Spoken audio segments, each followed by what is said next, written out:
¿Qué tipo de resultado es cuando se relacionan la juventud y la política? ¿Qué implica ser joven? Un dato importante del último proceso de empadronamiento electoral de ese más de 1.200.000 personas refleja que casi el 60% de los nuevos inscritos son jóvenes.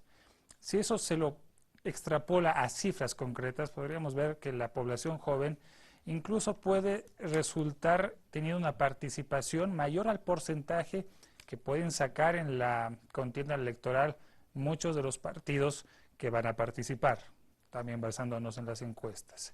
El tema de la juventud y ese mito de la solicitud de experiencia, ¿no?, que a veces se necesita y que se impone en todos lados, principalmente cuando se tiene que acceder a un tema laboral. De otro lado, los años, si pesan, si no pesan, el grado de responsabilidad. La juventud, una etapa catalogada por la Ley de Juventudes, que dura hasta los 28 años, es una etapa también de vulnerabilidad. Aparecen varios aspectos. El tema de las oportunidades, el tema de los enfermos terminales. ¿Cuántos enfermos terminales jóvenes hay? ¿Cuántos privados de libertad jóvenes hay? ¿Cuántas personas que tienen asuntos penales en momentos de juventud? ¿Cuál es la participación de la juventud en la política y cuáles las perspectivas? ¿Cuánto ha cambiado el panorama en el medio de modificaciones de leyes? Bienvenidos, bienvenidas. Comenzamos Palestra Política, hablamos de la juventud y las elecciones y la política. Gracias a Agencia Nacional de Hidrocarburos, presentamos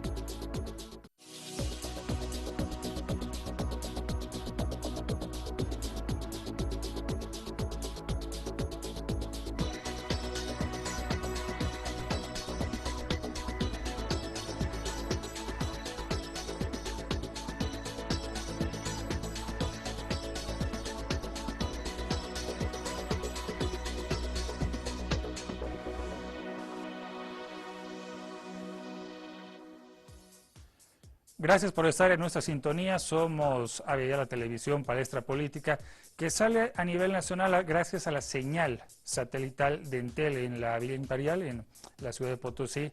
También nos ven a través de Colonial TV. Estamos en esta semana, 2 semanas en concreto, de dualidades, grandes temas, temáticas que desde Palestra Política queremos ofrecerles también a todos los partidos políticos y a todos los ciudadanos que van a encarar su deber ciudadano, su compromiso ciudadano, también su derecho, el próximo 12 de octubre. Jóvenes y política. Para ello, comenzamos conociendo a nuestros invitados, a nuestros panelistas. Humberto Claro Ceballos. Humberto nació el 2 de junio de 1981. Es comunicador social. Realiza el trabajo comunicacional en la lengua quechua en el trópico de Cochabamba. Es delegado de Juventudes del Movimiento al Socialismo, instrumento político para la soberanía de los pueblos. Rosa Aniley Ricaldi Muñoz. Rosa Aniley nació el 13 de septiembre de 1990, egresada de la carrera de Psicología de la Universidad Mayor de San Andrés. Actualmente estudia Derecho en la Universidad San Francisco de Asís. Pertenece al movimiento Generación Siglo XXI, trabajando por la defensa de los derechos de los y las jóvenes y la participación política juvenil.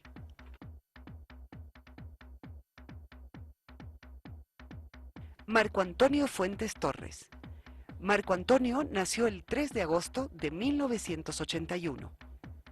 Es licenciado en Pedagogía, Universidad San Francisco Javier de Chuquisaca. Candidato por la circunscripción número 11 por Unidad Democrática. Gracias, buenas noches por estar con nosotros. Marco Antonio, Rosa, Humberto, bienvenidos a Palestra Política. Contextualizamos el debate de esta noche y el análisis en el marco de los siguientes términos, el título de nuestro programa y también esta nota informativa.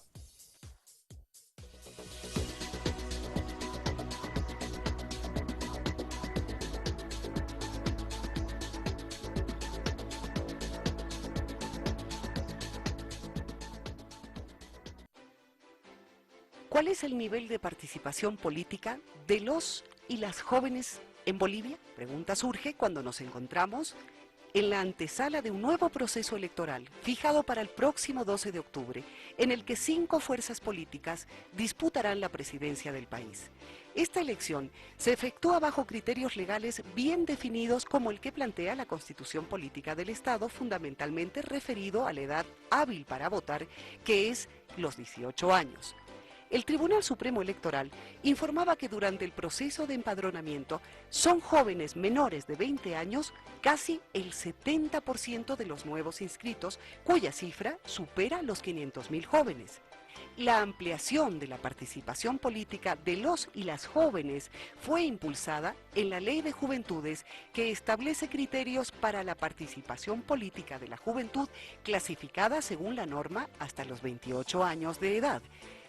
En esta norma se establecen mecanismos para que los y las jóvenes del país, al mismo tiempo de contar con garantías para ejercer cargos políticos en organizaciones sociales y el Estado mismo, cuenten con las plataformas necesarias para tener beneficios como los préstamos bancarios.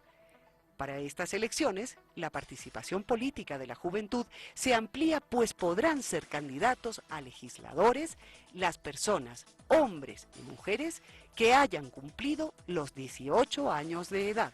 Todos estos avances se contraponen a los criterios gerontocráticos, es decir, de decisión de las personas denominadas mayores dentro de la sociedad. La participación juvenil abre un nuevo paradigma, cuando si no es la referencia de la edad, es el requisito del nivel de experiencia el que suele crear una brecha de impedimento para que los y las jóvenes y los nuevos valores se integren a la actividad laboral, política y social del país. El desafío político de la juventud se adscribe en un contexto latinoamericano en el que aparecen desafíos como el desempleo juvenil, cuestión que termina siendo en asuntos de Estado en los países, por ejemplo en Centroamérica, donde se ha comenzado a hablar de la generación de jóvenes niní, que ni estudian ni trabajan. En Bolivia, según los datos del Censo de Población y Vivienda del año 2012, una tercera parte de la población boliviana es menor de 20 años, un elemento que hace pensar sobre la posibilidad de hacer cambios en las estructuras de representación. Somos Palestra Política, estamos en todo el país, comenzamos desarrollando nuestro debate con representantes de juventudes de fuerzas políticas que van a participar en las próximas elecciones de octubre. Comenzamos hablando, ¿qué les parece de un diagnóstico de la situación de la juventud en Bolivia? Es un ejercicio difícil, pero empecemos a hacerlo. Marco Antonio, buenas noches. Buenas noches. ¿Cómo diagnosticaríamos la situación de la juventud? Bueno, en primer lugar, desde nuestro punto de vista, creemos que la juventud, esta última década especialmente, ha jugado un papel importante en algunos hechos históricos importantes. Por ejemplo, el tema de la propuesta misma de la Ley de Juventudes, que este proyecto de ley data ya de muchos años atrás, pero que lamentablemente durante muchos años no se lo ha logrado plasmar. Sí, ya tenemos actualmente una ley de juventudes, pero eso tuvo un antecedente.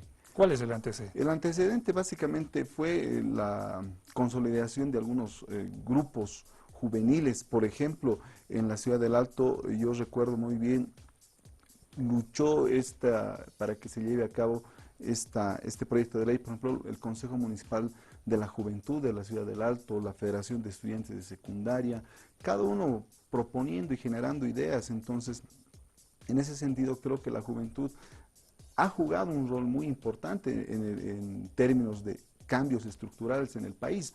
Recordemos la década de los 70, quienes fueron los principales protagonistas para el derrocamiento de la dictadura militar, fueron pues los jóvenes universitarios. Entonces creo yo desde ahí podemos ver que la juventud definitivamente juega y está jugando actualmente un rol muy importante en la toma de decisiones de las políticas nacionales a nivel, no solamente a nivel nacional, sino también a nivel departamental y a nivel municipal. Tu diagnóstico, Rosa, bienvenida a Palestra Política. ¿Tu visión es tan optimista como la de Marco Antonio? ¿Cuál es la situación de la juventud, si hacemos un diagnóstico no solamente de actividad política, a ver si ensanchamos un poco la visión. ¿Qué pasa? ¿Cuál es tu diagnóstico? Yo realmente pienso que la juventud es vulnerable en nuestro país.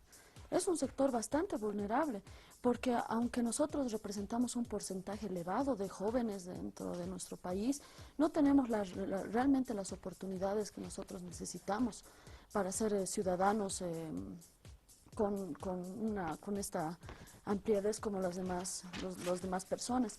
Yo pienso que los temas de desempleo, los temas de inclusión social, los temas y muchos otros temas en la juventud hace que seamos un sector vulnerable. Yo no veo como el compañero algo tan optimista, ¿no? Veo que en estas elecciones se ha mostrado en varios listados de los diferentes partidos políticos a jóvenes, ¿no?, que han estado liderando en las listas y demás, ¿no? Pienso que es algo muy positivo, es el primer paso para que dentro de la Asamblea Legislativa podamos nosotros generar políticas públicas para los jóvenes. En instantes, en el siguiente bloque yo les propongo que hablemos del tema estrictamente relacionado al contexto que estamos viviendo. Enmarquémonos a ver, a definir de dónde salen ustedes, qué han visto y cuál es la motivación para, como jóvenes, hacerse responsable de un proyecto político de repente o representar también a la sociedad. Hablamos ahora con Humberto. Humberto, buenas noches. ¿De dónde vienes y tu visión acerca de la juventud? Un diagnóstico, por favor. Muchas gracias. Buenas noches a toda nuestra amable teleaudiencia. Mandar primero un saludo a los jóvenes del trópico de Cochabamba, del cercado de Cochabamba, y también a nuestra futura senadora Esther Torrico, y por supuesto a toda nuestra organización de juventudes. Y también mandar en este momento unas sentidas condolencias a un hermano que su madre falleció lamentablemente esta mañana, es representante de las juventudes, el hermano Mauricio Muñoz, su madre falleció. Dicen los jóvenes del MAS y PSP, si de nuestros padres fue la rebelión, de nosotros la juventud es la revolución. Yo creo que este marco, a partir de toda esta emancipación de los pueblos, de todos estos procesos que hemos vivido para llegar justo a la etapa constituyente, y ahora estamos en plena implementación de estas políticas que hemos plasmado en lo que es nuestra constitución política del Estado. Es decir, a partir de esto, evidentemente hay un marco, un techo político, un marco jurídico importante que, resultado de todo este contexto, tenemos en este momento lo que es la Ley de Juventudes. Una ley de juventudes que no se enmarca estrictamente en asuntos particulares, sino marca toda una estructura de políticas a implementarse, no solo a partir del nivel central, sino también a partir de los niveles autonómicos. Y ahí yo diría lo trascendental de esto, si no nos tuviéramos, me imagino, ya están sentados aquí, que estamos revisando hoy día la lista, por ejemplo, solamente del MAS y PSP, y en los términos estrictos, por ejemplo, de lo que es juventud, como lo dice la ley, de los 16, en este caso, según el derecho a ser elegible y electo, es de los 18 a los 28 años, ¿verdad? Eso dice también la Constitución y la ley también. Y en ese marco, por ejemplo, aquí tenemos como 22 en las listas del MAS y PSP de las candidaturas para diputados uninominales, plurinominales, senadores y supranacionales.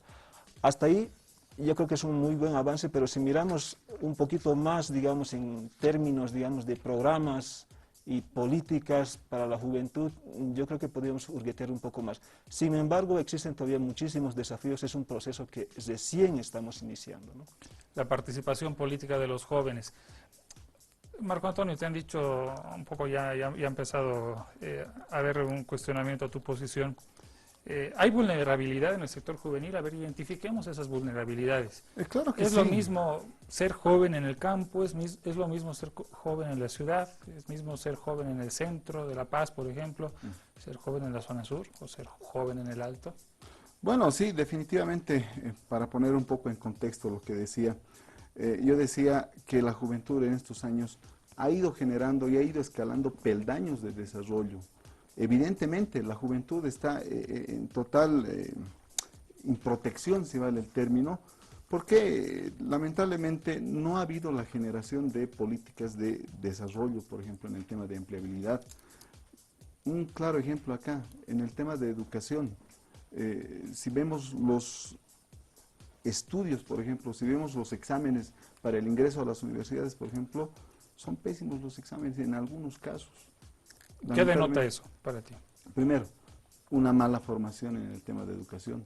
Nuestros bachilleres no están saliendo con los conocimientos, habilidades y destrezas para poder entrar a un nivel de educación superior. Y esto obviamente no es por el tema de la formación en el nivel secundario, sino ya viene desde lo que es la primera infancia. Vale decir, la base principal y lo que Unidad Demócrata ante todo está proponiendo es, por ejemplo, en cuanto a recursos económicos. Educación superior, las universidades reciben millones de bolivianos. Municipios se encargan de lo que es infraestructura en colegios de secundaria y lo propio en primaria. Pero ¿quién vela los intereses de los niños de la primera infancia, vale decir, de 0 a 8 años? ¿Qué institución, en este caso, bueno, la gobernación, pero los recursos son insuficientes? Entonces creemos que para que se rompa esto, es importante que desde el Estado se puedan generar pues políticas de desarrollo en este tema que es la primera infancia, que exista también... Tú apuntarías al tema de educación. de educación, fundamentalmente, porque hay ¿ya? un divorcio entre lo que es, por ejemplo, educación inicial, educación primaria, hay un divorcio. Entre lo que es educación primaria y secundaria, hay un divorcio. Y lo propio entre lo que es educación secundaria a lo que es educación superior, existe un divorcio. Entonces, debemos ir rompiendo ese divorcio en ese sentido. En el tema de educación, creo yo, el factor de la educación va a jugar un papel muy importante. Rosa, vamos contigo. ¿Cómo identificamos las vulnerabilidades? Has hablado. Pero ahora, ya en contacto con lo real, ¿qué es lo que sucede? Ya. Nosotros como juventudes hemos trabajado bastante en el tema de la vulnerabilidad de los jóvenes, ¿no? Es por eso que nosotros hemos hecho un programa de gobierno de jóvenes llamado Oportunidad. Oportunidad precisamente porque pensamos que esta palabra es la que identifica a los jóvenes. Los jóvenes necesitan oportunidad. Lo hemos separado en 4 fases, en cuatro temas, que es primero la oportunidad económica, que definitivamente la necesitamos. Acá está el claro ejemplo que es el empleo, ¿no? El desempleo de la juventud, que es terrible. Yendo, como tú me dices, a un ejemplo más claro, yo como universitaria, ¿no? O sea, te cuesta bastante como joven acceder a un empleo que sea realmente digno. Algunas encuestas nos mostraban, del movimiento socialismo en el último censo, que el desempleo, que no existe tal desempleo en la juventud, sino que el 83% de los jóvenes están empleados. Mi pregunta va, ¿es realmente un empleo digno, el empleo informal, por ejemplo? ¿Cuentan con la seguridad social, con el bienestar social que el joven necesita? Nosotros nos hemos respondido que no. Entonces, para esto del empleo digno, nosotros estamos planteando una propuesta, ¿no?, muy clara, que es la cuota de participación de los jóvenes dentro de las entidades tanto públicas como privadas, ¿no? Que el 30% de los listados para entrar a trabajar sean de jóvenes. ¿Por qué? Porque tropezamos en los problemas que tú me dices, inexperiencia, que no tienen las garantías suficientes para trabajar, aún sabiendo que estudiamos 5 años en las universidades, ya sean licenciaturas, técnicas, chocamos con este tipo de problemas, ¿no? Vamos en el tema de orden, educación, oportunidades. Humberto, por tu primera intervención hemos notado que la juventud chapareña, donde tú has mandado un saludo, está muy ligada a la política. Vuelve la pregunta. Hablemos de la vulnerabilidad de la juventud. ¿Es lo mismo estar en el campo, estar en la ciudad? ¿Qué se propone, qué se proyecta? No, evidentemente las realidades son diferentes, ¿no? En la ciudad y en el campo, históricamente, la ciudad de cierta forma, vamos a decir, ha tenido un privilegio a la educación por existir la infraestructura, la tecnología, los servicios básicos, etcétera, etcétera. Esa es una primera cosa, ¿no es cierto? Y esto, si medimos en el campo, evidentemente no existe. Entonces, esto nos pone evidentemente en una situación de desventaja a la juventud del campo. Claro, en el campo, estar en el campo también tiene otro tipo de ventajas también, por ejemplo, ¿no? A ver. Por ejemplo, la juventud en el campo todavía mantiene mucho lo que es la colectividad, la comunidad, la solidaridad. Ese es un valor que lo hemos traído incluso en la ciudad, en las zonas periféricas de la ciudad donde están más, generalmente llegan ahí la juventud del campo, están reproduciendo este tipo de valores, por un lado. Claro, cuando digo en el trópico que todos son políticos, no sé si es correcto decir eso, ¿no? Es decir, O sea, pero tienen una vocación. hacia lo común. Tú me decías lo colectivo, lo colectivo es lo común, ¿no? Sí, creo que es correcto hablar más bien de A ese caso me refería y tú lo has dicho también. Sí, de un sentido, digamos, común, de una causa común, Exacto. de una juventud emergente del campo. Ahora que ya tenemos el Tupac Katari, se van a empezar a implementar programas y políticas de comunicación, eso significará seguramente educación, en fin, muchas ventajas que trae, ¿no? Pero también no hay que olvidar que hace algunos años se ha implementado lo que son las uniboles, ¿no? Es decir, uno para salir a la ciudad del campo, primero que tener vivienda, dinero, o entrar a la universidad pública o privada, eso obviamente es un costo. Y si hablamos de temas de racismo y discriminación, es otra barrera tremenda también. Ese tipo de cosas se ha intentado y se está en esa lógica todavía de romper con todo este proceso de descolonización. Existe ahora una ley.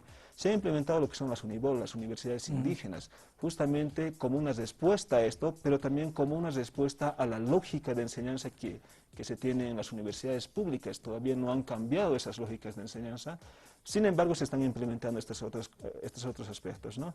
Evidentemente hay varios programas y planes que el gobierno ha estado implementando, pero que todavía no son suficientes porque no responden todavía a políticas establecidas ya, como lo dice ya la ley de juventudes. La ley de juventudes realmente es un paraguas para generar políticas, y en eso creo consiste el trabajo de la juventud, que va a ir a hacer la representación en lo que es la Asamblea Legislativa Plurinacional y en todos los niveles gubernamentales autonómicos. Bien, Humberto, preparando este programa hemos hecho una revisión de la Ley de Juventudes, y más allá de que se cumpla, no se cumpla, tenga sustento, no tenga sustento, podemos decir muchas cosas con relación a las leyes.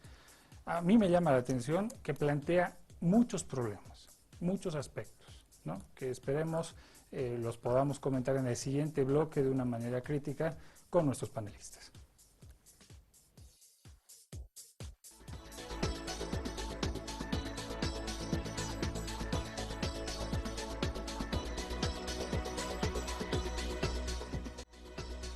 A ver, revisamos un poco el tema de los problemas que ha identificado la Ley de Juventudes. Lo mencionábamos al comienzo del programa. Nos habla de jóvenes con enfermedades terminales, ¿no? Con jóvenes privados de libertad, con conflictos de jóvenes con la ley penal, la inseguridad ciudadana. A ver, ¿cuántos protagonistas de esa inseguridad son jóvenes? Jóvenes con situación de calle, jóvenes que también quieren despegar y luchar contra la adversidad y meterse ahí en la vida laboral. Humberto, ¿qué podemos decir desde la experiencia de repente del campo, de la representación desde el MAS, desde la visión del MAS, sobre estos temas que son tremendos, ¿no? Bueno,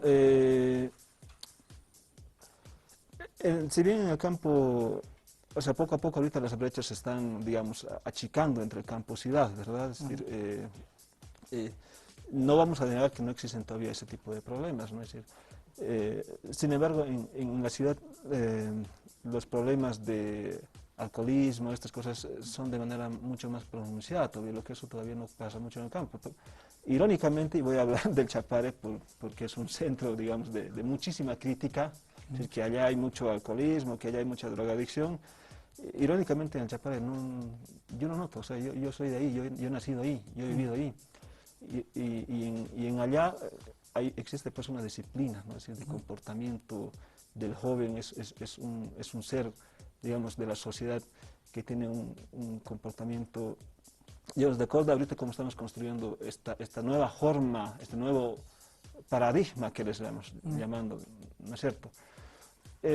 Ahora que la tecnología está empezando a entrar, evidentemente la juventud está empezando un poco también a cambiar, ¿no? A mirar diferente, ya no es ese ser que antes, por ejemplo, antes del 2005, yo me acuerdo, por ejemplo, muchos de mis compañeros de colegio, estando yo en colegio todavía, cuando llegaban a la ciudad, a Cochabamba, no sé, a la San Simón o a alguna universidad que podían acceder de manera muy esforzada, no se podían identificar muchos de los compañeros como del Chapare. ¿Y por qué?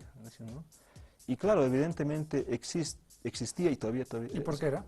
Es un tema de discriminación, ¿no? Es decir, aquella vez había muchísimos sobrenombres o estigmatización que hacían, es decir, chapareño, amarillo, como alguna vez el presidente mismo decía, ¿no? Que hay un mono en quechua, ¿no? Mono amarillo, Ya. si ustedes entenderán. Esa era un poco la realidad. Esa realidad está empezando ya a cambiar ahora. Ahora el ser chapareño es un orgullo. Uno cuando va a cualquier lugar, un chapareño es considerado como un gran revolucionario. Por supuesto que para muchos, digamos, de otra línea política no es Ya. la misma, ¿no? Realidad. Vamos contigo, Rosa. ¿Qué más se puede hablar sobre este tema? Yo echaba de menos en la ley de juventudes el tema de rehabilitación, de alguna forma, ¿no? Exactamente a eso me refería yo. Solo te quiero dar un dato. Hace un tiempo hicimos un reportaje del tema de cuánto cuesta rehabilitar a alguien.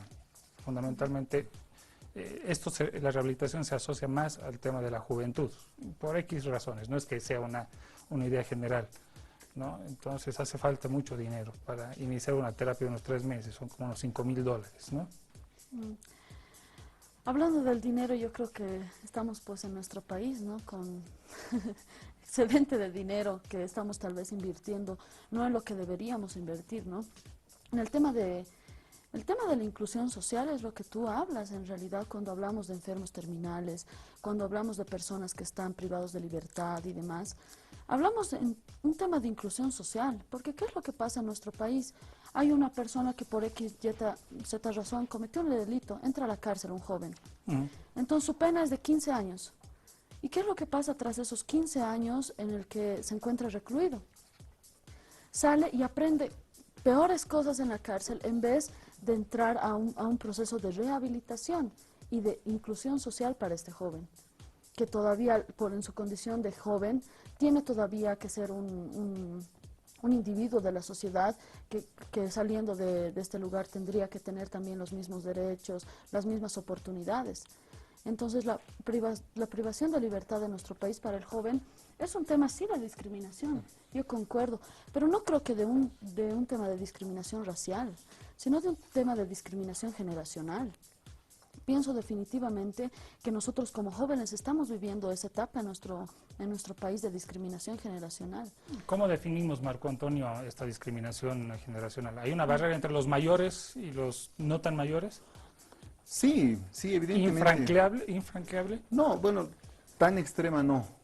Creo que acá el tema parte por que el joven, por ejemplo, cuando un profesional, y esto me tocó pasar, yo me titulé como licenciado en pedagogía a los 21 años, bastante jovencito.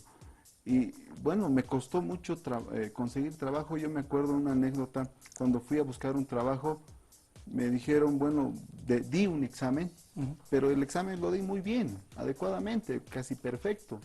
Pero el director, el responsable de recursos humanos, me decía, eres muy joven para asumir un cargo de responsabilidad.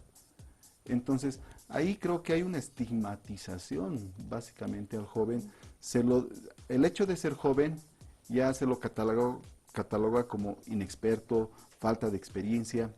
Pero creo yo, desde mi perspectiva, el hecho de ser joven no necesariamente es sinónimo de inexperiencia. Creo que hay jóvenes que, más allá del ámbito profesional, han podido desarrollar ciertas habilidades y destrezas, las cuales han podido que este joven pueda realizarse en la vida laboral, en la vida social.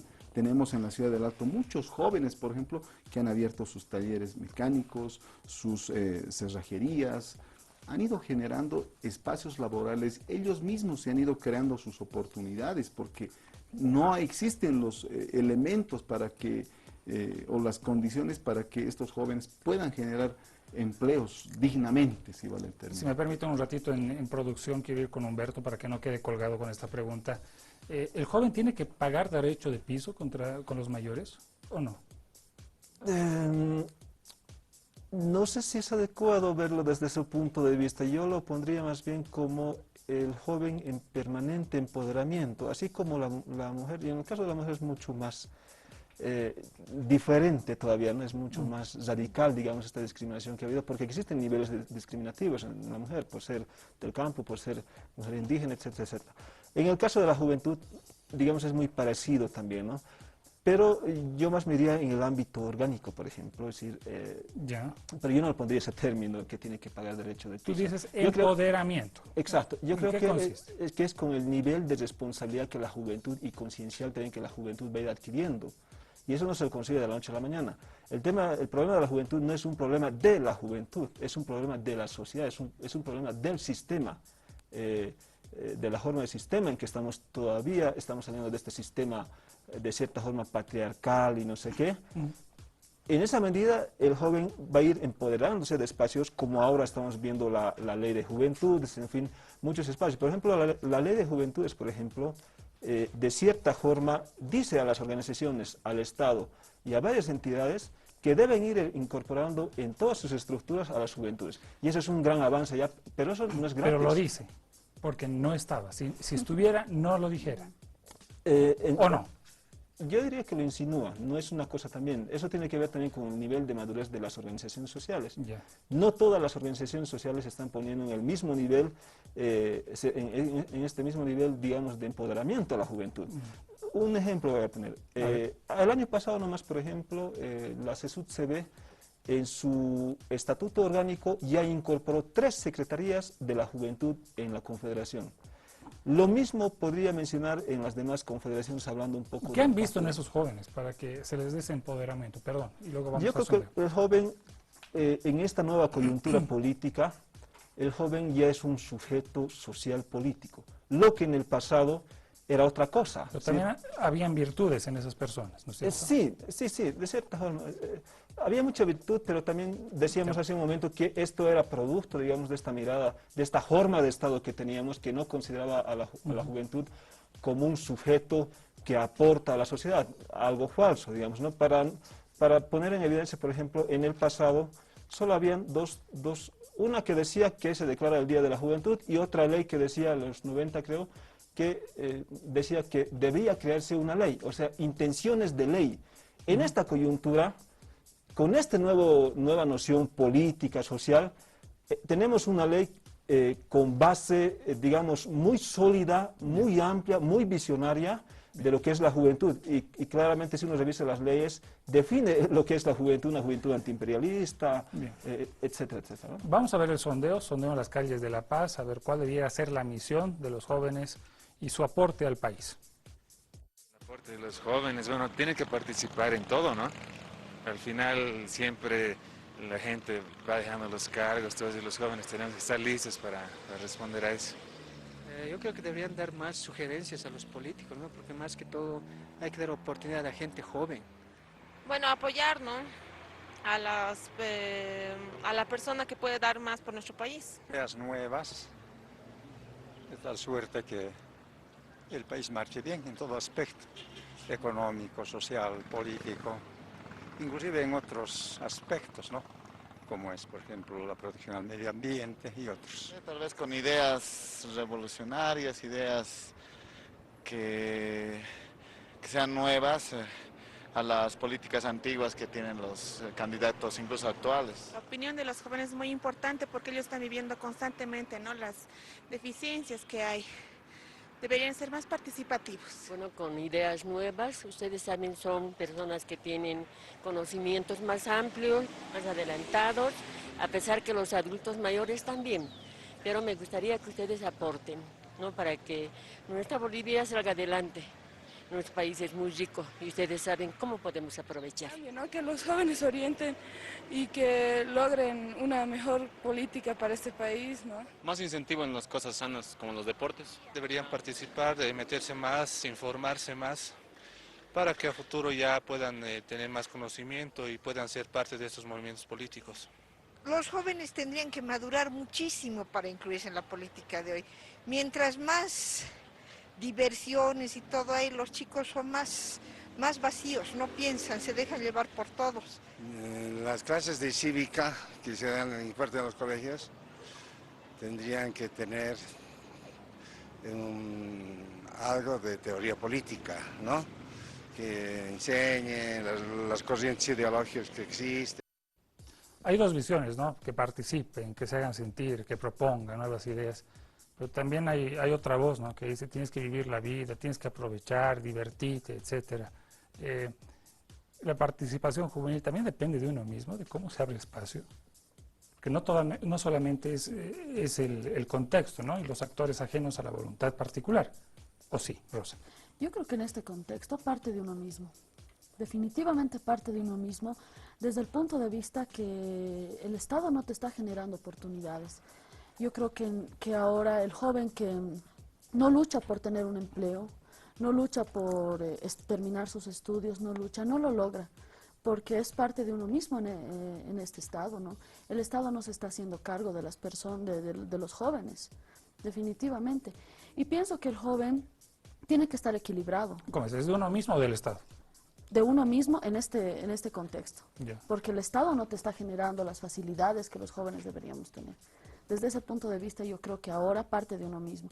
Yo creo que una ley de juventudes, 3 direcciones, 4, 5.000 direcciones, no están generando en realidad la inclusión que deberíamos tener los jóvenes de participación, de oportunidad y demás. ¿Cuánta facilidad más, Marco Antonio? Bien, en realidad... O sea, ¿Estado papá? No, justamente ¿Cómo es es la lo cosa? que no queremos llegar a eso.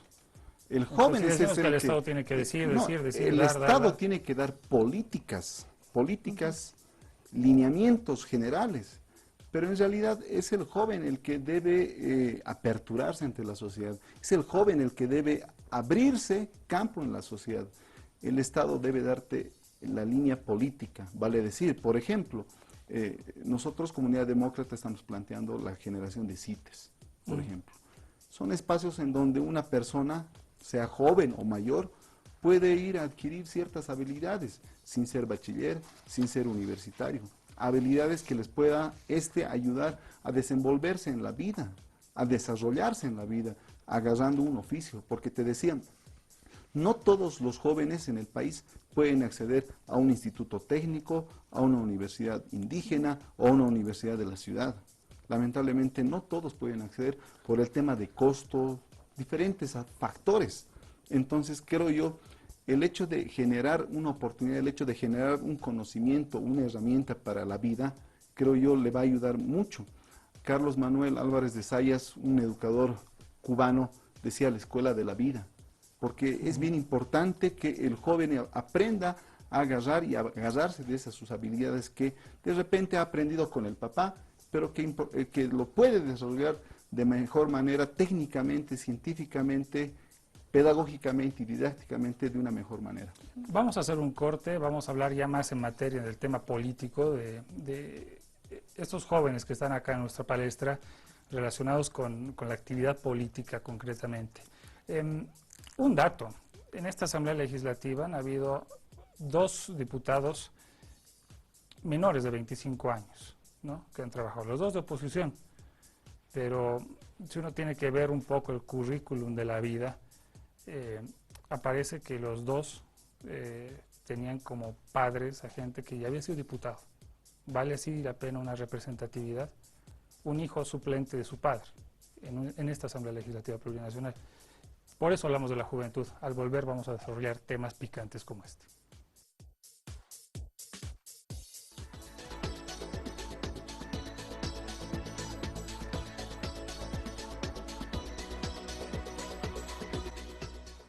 La juventud, los que somos jóvenes, nos esperanzamos mucho cuando se habla de tener participación política. Comentábamos en el corte que un panel como este, lleno de jóvenes, es muy armónico. Jóvenes políticos.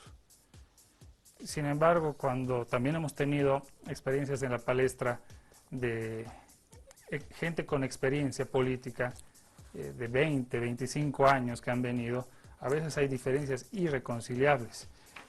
Marco Antonio, ¿cuál es la visión de la Asamblea Legislativa? ¿Entrar ahí a hacer política? ¿Hacer qué? Bueno, creo que la misma Constitución establece ciertos parámetros en ¿Y cuanto cuáles al son las accionar. dificultades, no? O sea, yo te digo algunas, he cubierto Palacio de Gobierno casi 5 años, hay gente que no va, entra a las sesiones, que no van a las comisiones. ¿Cómo un joven puede llegar a tener un grado de disciplina de estar ahí todas las sesiones maratónicas, a veces de 7, 8 horas, ¿no? Creo yo, más allá de ver cómo controlamos si participa el diputado o no, creo yo, en el caso de los diputados que entre comillas, son los representantes del pueblo, creo yo, aquí está como fiel fiscalizador es la sociedad. La sociedad es el último receptor y el que te va a observar básicamente lo que tú haces. En el caso mío, por ejemplo, yo soy candidato uninominal por la circunscripción 11 en la Ciudad del Alto. Me debo a mi circunscripción, me debo a mi región, me debo a la Ciudad del Alto. Una Ciudad del Alto que definitivamente estos últimos años ha ido quedando postergada. Entonces, hay organizaciones sociales en la Ciudad del Alto, hay diferentes instancias en las cuales uno puede ser fiscalizado como representante político. Entonces, pero no siempre van a entrar al pleno a ver si estás cumpliendo, ¿no? Eso no va a pasar. Es que hay un ¿Qué garantía tú como joven, y estábamos escuchando en el sondeo, plantear cosas nuevas, actitudes nuevas, puedes dar cuando, en el caso de que te elijan, para demostrar que la cosa va diferente? El tema, creo yo, desde mi punto de vista, todo diputado debiera rendir un informe de lo que ha hecho de su gestión. Así como lo hacen los alcaldes, por ejemplo, hacen sus informes ante los consejos municipales. Desde nuestra perspectiva, creo yo, un asambleísta, un representante del pueblo, también de la misma manera debiera dar un informe, no solamente de manera oral, sino también de manera escrita, de lo que, cuánto ha percibido. En algunos casos ha habido diputados que son presidentes de comisiones, manejan recursos económicos. Estos diputados debieran dar cuentas al Estado de lo que están gastando, si han viajado, cuántas veces han viajado, dónde han viajado, por ejemplo, y esto debería ser una norma y obligatoriamente para todo representante político. Rosa, ¿qué debería cambiar en todo el espacio político del Estado? Primero, la representatividad de los jóvenes. Tal vez en estos comicios electorales veamos que existe representación de jóvenes, ¿no? Jóvenes que hagan una ley de la juventud, no personas de 50 años que hagan una ley de la juventud, ¿no? Sino que jóvenes que tengan la convicción de generar políticas públicas. La convicción no porque hayan sido hijos de hijos o a dedo y demás, ¿no? Sino la convicción desde el punto de vista que han sido electos democráticamente, ¿no? Pienso que, como dice acá el compañero, que rindan un informe, yo creo que no funcionaría. Yo pienso que la gente tiene que depositar su voto en la persona que realmente confía. Y esas personas son las que hemos vivido, ¿no? Yo como joven, yo tengo 23 años ahora, y como joven pienso que he tenido muchas dificultades, tanto en mi carrera, tanto en trabajo, inclusión social, participación política. Yo también soy candidata, soy primera suplente del primer plurinominal, y nos ha costado como jóvenes, hay varios jóvenes candidatos, nos ha costado dentro de nuestro partido, y eso no voy a negar. El reconocimiento, nosotros hemos pedido la participación de los jóvenes al 30% dentro de nuestro partido político, y ha sido una lucha bastante amplia de jóvenes desde 18 años, 17 que tampoco votan, pero ya toman decisiones por su país, ¿no? Entonces, pienso definitivamente que tiene que cambiar en la Asamblea Legislativa esto también de generar solamente una entidad de los poderes. O sea, ahora vemos que la Asamblea Legislativa es dueños y señores solamente algunos. No pienso que tendríamos que ser realmente democráticos. La democracia está en la repartición también de los sectores y demás. Como decía, de repente tiene que empezar de los propios partidos. Humberto. Sí, definitivamente. Bueno, hay que, yo creo, ver cuál es la configuración, digamos, de democracia que se tiene ahora en Bolivia, ¿no? Es decir, a partir de la constitución política del Estado existe la democracia participativa, la representativa, la directa, en fin, son varios niveles, ¿no? Y en esos niveles se han reconocido democracias que antes eran invisibilizadas por el viejo Estado, digamos, ¿no? Colonial. En ese marco hay que empezar a aplicar lo que dice la Constitución Política del Estado. Lo que dijo el compañero respecto a que los informes y no sé qué, esas cosas existen en la Asamblea Legislativa Plurinacional, ¿no? O sea, tampoco la Asamblea Legislativa es una cosa, un desorden, digamos, ¿no? Todos esos procedimientos existen. Sin embargo, hay que empezar a aplicar estos mecanismos, digamos, de control social, porque también tenemos otra ley de control social. Hay que empezar a aplicarlo. Yo te voy a poner algunos ejemplos de mi región. Nosotros desde hace varios años hemos empoderado los poderes locales, los municipios. ¿Qué pasa, por ejemplo, allá? Cuando los concejales, por ejemplo, o sea, los concejales están obligados, tienen el deber de dar sus informes en las asambleas de las organizaciones sociales. Eso lo hacen, aunque en la ley no esté establecido, ellos hacen su informe regular. Ese tipo de mecanismos también tienen que ir poco a poco implementándose. Muchos de nuestros legisladores, sobre todo dentro de lo que es el MAS y PSP, lo hacen. Existe esa disciplina. No existe, sin embargo, una democracia perfecta, sino perfectible. Entonces hay que ir empoderando todos estos tipos de normativas, de políticas que está reconocida en la Constitución Política del Estado.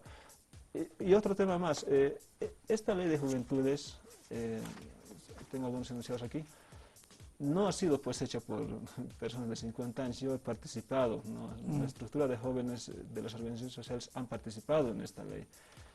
Y evidentemente, si esta ley no estipula, digamos, al detalle los procedimientos, digamos, legislativos, es decir, para los programas, sino más bien introduce ciertos ejes, este tipo de políticas a implementarse tienen que ir trabajándose por nuestros asambleístas que van a estar allá, ¿no? Esa es la tarea fundamental en este momento. Y si faltara algunos aspectos que favorezcan a la juventud, tienen que ir implementándose poco a poco. El desafío con esta ley es muy grande, no es una ley solamente para el nivel central, es una ley que le pone un desafío prácticamente en todos los niveles autonómicos. Una pregunta para Marco Antonio ahora. ¿El partido o la juventud? A la hora de la verdad. La juventud. Más que el partido. Más que el partido. Más que el partido. ¿Por qué? Porque, por ejemplo, en la ciudad del Alto siempre se ha caracterizado por tener una visión diferente en el país. Gracias a la ciudad del Alto y gracias a la lucha de muchos jóvenes, por ejemplo, se han cambiado ciertas estructuras. Entonces, creo yo, un político, y el político de hoy en día, creo yo, debe responder más a su pueblo, más a su gente, a su electorado, que a tendencias de repente políticas. Los partidos son importantes porque son los instrumentos que te generan ese nexo entre político y sociedad. Es el instrumento, pero los políticos somos pues personas, somos seres sociables, que nos debemos a una sociedad, a una población. Entonces creo yo el político de hoy debe de verse ante la población. Rosa, tú nos has dicho que eres el suplente del candidato titular, ¿no? Suplente es plurinominal. Plurinominal. Nos has hablado de ciertas barreras también dentro del partido. Hubiese sido muy interesante verte de pluriprimera, ¿no? ¿Ser joven es una ventaja electoral o es una desventaja electoral? Es una ventaja electoral, definitivamente. Porque estás entrando joven, no tienes una cola que te pisen. Tal vez la inexperiencia que muchos dicen. ¿Hay miedo que te pisen la cola? ¿Dentro de mi partido? No, del grupo. No, definitivamente no. A mis 23 años yo he comenzado dentro de mi partido a los... ¿Con los mayores? No entiendo. O sea, los mayores, o sea, este tema de la cola es lo que afecta a los mayores. Sí, ¿Es una ventaja práctica solamente, la que tú dices de la juventud? Sí, yo creo que sí. Sí, definitivamente. Cuando hablo de la cola digo que en el tema definitivamente político, ¿no? O sea, los jóvenes sabemos que somos personas más, de alguna manera, que no estamos tan maleadas, se podría decir. Como tú decías al principio, ahora se ha generado un ambiente de debate bastante amigable y demás, porque pensamos nosotros en los jóvenes, como jóvenes. Y como la pregunta que le decía al compañero, ¿el joven o el partido? Yo pienso definitivamente que van ligados. Porque el joven decide de acuerdo también a su ideología, al programa de gobierno que se va a regir, a los estatutos que se rige un partido democrático, ¿no? Entonces yo creo que va ligado también eso. Humberto. Bueno, dentro de lo que es el instrumento político, el MAS y PSP, dentro de las organizaciones sociales, muchos de los que estamos en este proceso emancipatorio no hemos entrado a la política diciendo vamos a ser políticos. Ingresamos al espacio político por una necesidad, eso es muy evidente. Entendimos poco a poco cómo funciona el Estado y vimos que era necesario tomar el Estado para transformar nuestro país y a partir de eso es lo que estamos viviendo en este momento. Nosotros hemos construido un instrumento político, no un partido político, que es muy diferente. Ese es el mecanismo, la herramienta que hemos asumido para tomar el poder. Por lo tanto, todos los mecanismos, digamos, de democracia dentro de lo que son las organizaciones dentro del MAS y PSP funcionan en esa lógica, ¿no? Es decir, no es que cada uno hizo unos grandes méritos y se fue allá y se olvidó del asunto. Existe, por supuesto, una disciplina orgánica, una base a la que tiene que responder. Ese es el tipo de Estado, la nueva lógica que estamos construyendo, que intentó en su momento tratar de imitar Samuel Doria Medina con las famosas encuestas y terminaron eligiendo después en 4 paredes a sus candidatos. Entonces, ese es, yo creo, el gran aporte que hemos hecho desde las organizaciones sociales, desde el MAS y PSP, a lo que es esta nueva forma de política. Por supuesto, en muchas esferas políticas, sobre todo de la oposición, cuesta mucho adoptar eso, pero creo que ese es el sentido que se tiene que construir, la política desde abajo, desde las bases. Bien, estamos llegando ya a la recta final de Palestra Política. Vamos con las conclusiones. Estamos en el sur, nuestro reloj gira al revés y cada uno de ustedes va a tener un minuto para dar un mensaje, un minuto bien aprovechado desde luego, para dar un mensaje a la población y en este marco del debate de hoy, Juventud y Elecciones. Contigo, Marco Antonio. Bueno, ante todo me dirijo a la ciudad del Alto. Una ciudad del Alto que definitivamente ha estado, primero, lamentablemente muchas organizaciones sociales que se han aprovechado del proceso de cambio. No se ha hecho gran cosa por la ciudad del Alto. Nosotros como jóvenes, y ante todo con una nueva visión de hacer política, queremos mejorar las condiciones de la ciudad del Alto. Queremos trabajar por los jóvenes, por las personas mayores, por las personas de tercera edad, por los niños, por todos. Porque definitivamente el hecho de ser joven te da la vitalidad, pero también es necesario trabajar de manera integral con toda la sociedad. Y ese es el compromiso que este joven alteño quiere hacer con su ciudad, esta ciudad que le dio mucho a este país. Vamos contigo, Rosa. Tu mensaje, por favor, tu valoración. Bien. Yo pido a todos los jóvenes de la ciudad de La Paz y de Bolivia entera que se unan a los proyectos políticos que tiene nuestro país, porque a partir del empoderamiento de los jóvenes vamos a poder generar políticas públicas, cambios verdaderos para nuestra sociedad. También les pido que nos apoyen para que tengamos un país sin miedo. Nosotros como jóvenes hemos generado una propuesta llamada Oportunidad. Hemos trabajado ya con varias agrupaciones, tribus urbanas en Bolivia, para poder construir este programa de gobierno y aguerridamente en el Palacio de Gobierno, en la Asamblea Legislativa, la vamos a defender. Nosotros tenemos las ganas, las energías como jóvenes de hacerlo. Yo hago un llamado a todos los jóvenes de Bolivia que se incluyan, que participen, que puedan ellos también generar sus propias políticas públicas. Eso sería todo. Un saludo a todos. Adelante. Humberto, tus conclusiones, tu valoración, tu mensaje. Desde el MAS y PSP, el joven, la juventud boliviana es el nuevo sujeto social, político, económico de nuestro país que está presente y activo en el país. Por eso en la Asamblea Constituyente la juventud en la Constitución Política del Estado está plasmado de manera transversal. Por eso la juventud puede ser elegido y elegible en la Asamblea en todos los niveles de representación política a partir de los 18 años, cosa que antes no había. Por eso, desde el MAS y PSP se tiene 12 propuestas programáticas para estos 5 años.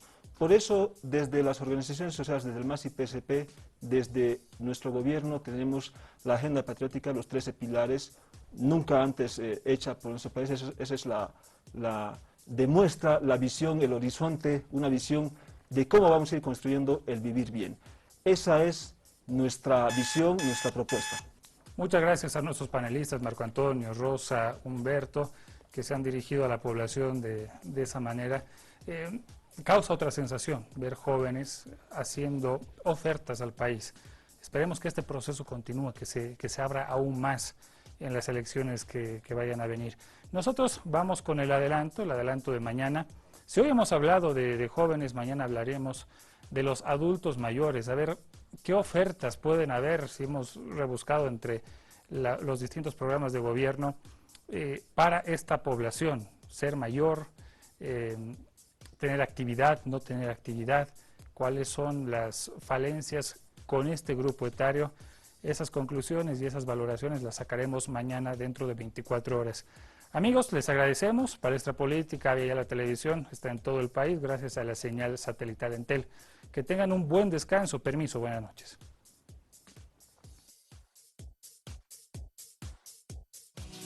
Gracias a Agencia Nacional de Hidrocarburos, hemos presentado